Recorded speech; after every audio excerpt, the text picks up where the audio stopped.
Hello, welcome back to খেলো Bangla channel. আজকের ভিডিওতে থাকছে হেক্টর রিটসে কবে আসতে চলেছে আর কবে তার টিম ইস্ট বেঙ্গলের সঙ্গে যোগদান দিতে চলেছে সেই সমস্ত খবর জানাবো খেলার আরও আপডেটেড খবর। তার আগে বলবো প্রতিদিনের মতো খেলার আপডেট ভিডিও পাওয়ার জন্য আমার চ্যানেলটিকে সাবস্ক্রাইব করতে একদম ভুলো না। তো চলো শুরু করছি আজকের প্রথম খবরটি বলবো কলকাতা ফুটবল লিগ, যেটাকে সিএফএল বলে। আর সেখানে আজকে মোহামেডান স্পোর্টিং মুখোমুখি হয়েছিল বিএসএসের সঙ্গে, আর এই ম্যাচ গোলশূন্য ড্র থাকে। আর এই ড্র নিয়ে কিন্তু মোহামেডান স্পোর্টিং তাদের গ্রুপে টপ 3 যে পজিশন থাকে তার বাইরে কিন্তু থেকেই গেল। এর আগেও তারা এই বাইরে ছিল, এখনও কিন্তু বাইরে থেকে গেল।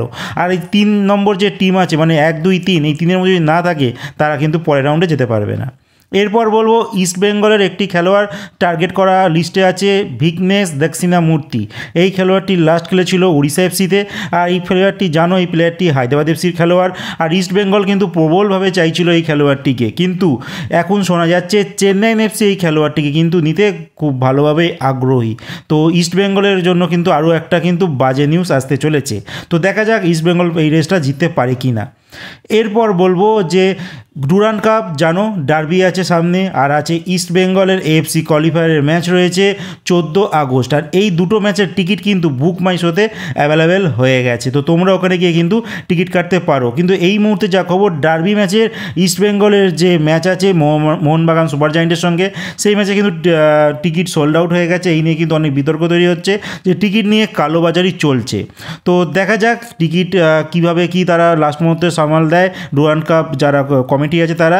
বাট এই মুহূর্তে যা অবস্থা, এই ডার্বি ম্যাচের টিকিট কিন্তু বারবার সোল আউট হয়ে যাচ্ছে। আর এফসি কাপে ইস্ট বেঙ্গলের ম্যাচে জানো 14 তারিখে তুর্কমেনিস্তানের টিমের সঙ্গে, সেই ম্যাচের টিকিট কিন্তু অ্যাভেলেবেল আছে এখনও। এরপর বলবো যে আইএসএলের কিন্তু ডেট ঘোষণা হয়ে গেছে যে কবে থেকে 2024 সালের আইএসএল শুরু হতে চলেছে। তার ডেট 13ই সেপ্টেম্বর থেকে কিন্তু ইন্ডিয়ান সুপার লিগের কিন্তু খেলা শুরু হতে চলেছে।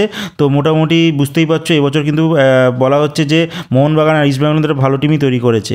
এরপর যে খবরটি বলবো রঞ্জিত বাজাজকে নিয়ে, যে রঞ্জিত বাজাজের একটা টুইট যেটা তোমরা স্ক্রিনে দেখতে পাচ্ছ। তো তিনি সেখানে দাবি করছেন যে তিনি কখনোই বলেনি যে আজকে যে মিটিংটা রয়েছে সেই বিষয়ে, তো এখানে লেখা রয়েছে টুমুরো।